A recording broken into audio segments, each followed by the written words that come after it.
बोलो शंकर भगवान की जय। बोलो माता पार्वती की जय। हर हर महादेव। हरियर रूमाल पीला फूल, आजा आजा भोला। हरियर रूमाल पीला फूल, आजा आजा भोला।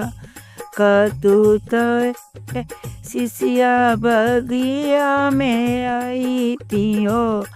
कतू तो सिसिया बगिया में आई थी हो।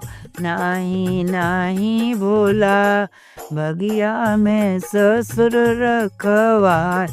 नाही नाही भोला, बगिया में ससुर रखवार। आजा आजा भोला, हरियर रूमाल पीला फूल, आजा आजा भोला। कतूत सिसिया दुआरे पर आई थी हो। कतूत सिसिया दुआरे पर आई थी हो। नाही नाही भोला, दुआरे पर भसुर रखवार।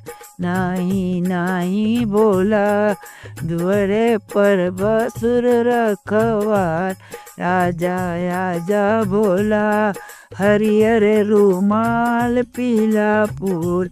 आजा आजा भोला, हरियर रूमाल पीला फूल।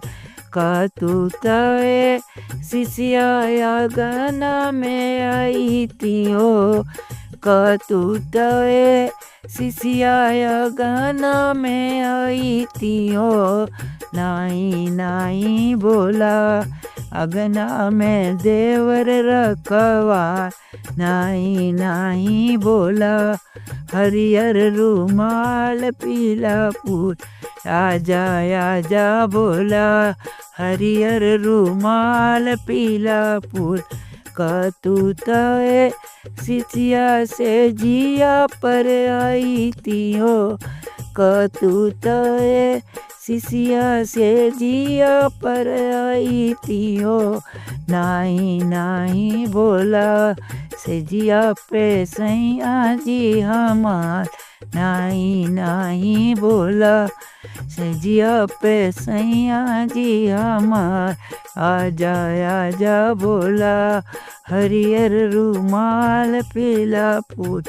आजा आजा भोला, आके तू दिल में समा जा।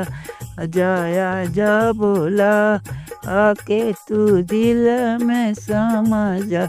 आजा आजा भोला, हरियर रूमाल पीला फूल। आजा आजा भोला, हरियर रूमाल पीला फूल।